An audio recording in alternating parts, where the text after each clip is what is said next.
वकील साहब सलाम अलैकुम। शहबाज खान न जो कहिड़ी आस उम्मीद रखी मुंहिंजे घर में आयो आहे जॾहिं त पंहिंजो को रिश्तो ई न आहे रहियो।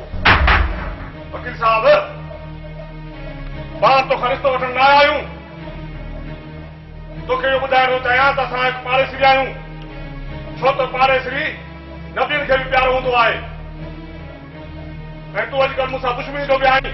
मूं घणो बर्दाश्त कयो तुंहिंजे पुट जे हरकतुनि खे। तुंहिंजे पुट मुंहिंजी इज़त में हथ विझण जी कोशिश कई, उनखे उनजे कीअं जी सज़ा ज़रूर मिलंदी। छा तुंहिंजे कूड़नि कैसनि में मुंहिंजे पुट खे फांसी ईंदी? हिकु त तो मंगणी टोड़े असां ते माण्हू खिलाया, ॿियो तूं कूड़ा केस करे असांखे बदनाम करण थो चाहीं। बदनाम त तव्हां मुंहिंजी न्याणी खे करण था चाहियो, जीअं मुंहिंजी न्याणी जो किथे रिश्तो न थिए, पर तव्हांजो इहो प्लान ग़लति आहे। इहा तव्हांजी ग़लति सोच आहे वकील साहब। ज़ोर जी मेहंदी नाहे लॻंदी। त पोइ तुंहिंजो पुटु मुंहिंजी धीउ सनम खे तंग छो थो करे? पर जी इहा ॻाल्हि हुई, तव्हां मूंसां ॻाल्हि कयो आहे, मां बादशाह खान खे सज़ा ॾियां हा। पुलिस में वञण जी कहिड़ी ज़रूरत हुई? तव्हांजो नालो ई न वठे हा। जेको थियो सो खूब थियो, जीअण ॾियो असांखे असांजी मर्ज़ी सां। छो सुकून बर्बाद कयो अथव असांजो? Get out. मां मञा थो वकील साहब, पर हिकु न हिकु यादि रखजांइ, कॾहिं तोखे नुक़सानु पहुचंदो त मूं जहिड़े ग़रीब दोस्त खे तूं यादि रखंदे।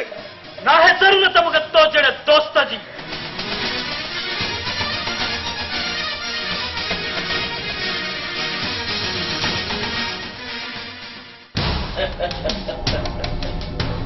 हाँ जी साहब, क्या कहिड़ा हाल अथई? ख्याल तव्हां पंहिंजा अहवाल ॿुधायो। बस अल्लाह जा रहम। आदिल प्रसाद इहो ई नौजवान आहे जंहिंजी मूं अव्हां सां ॻाल्हि कई। नौजवान नालो छा अथई? मुंहिंजो नालो सुल्तान खान आहे। छो त जिते अचे तूफ़ान सम्झ त पहुची वियो सुल्तान।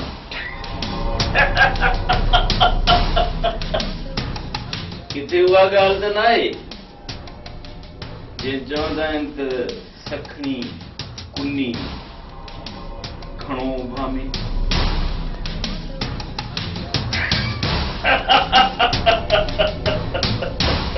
Good, very good.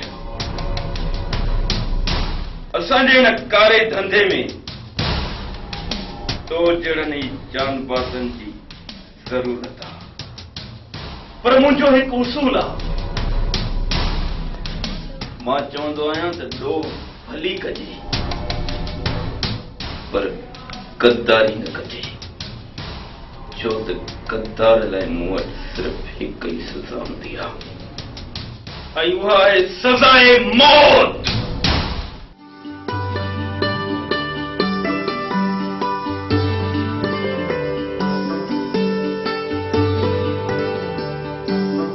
मुंहिंजो पुटु अयाज़ आहे, बीए पढ़े थो, अञा अॻिते पढ़ाईंदोमांसि। तमामु सुठो। पुट तालीम पूरी करे पोइ छा कंदे? चाचा मां तालीम मुकमल करे डॉक्टर थियण थो चाहियां। छॾ वकील साहिब हिन ॻाल्हियुनि खे। धीउ सनम किथे आहे? मुंहिंजो पुटु ॾिसण थो चाहे। जी सनम हेॾा अच।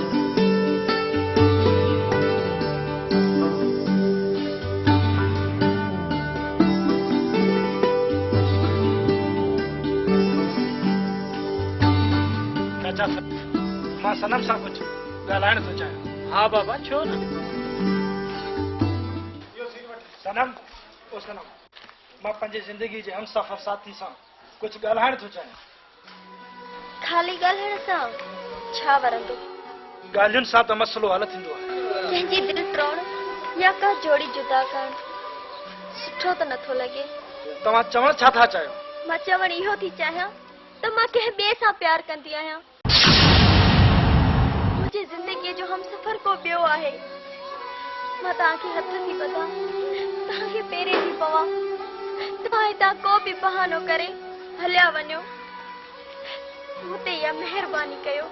न न, मां एॾो बेरहम बेकार न आहियां जो तुंहिंजे हथनि ते ज़ोर जी मेहंदी लाहियां। अलाह कंदो त तोखे पंहिंजो दिलि पर मिलंदो।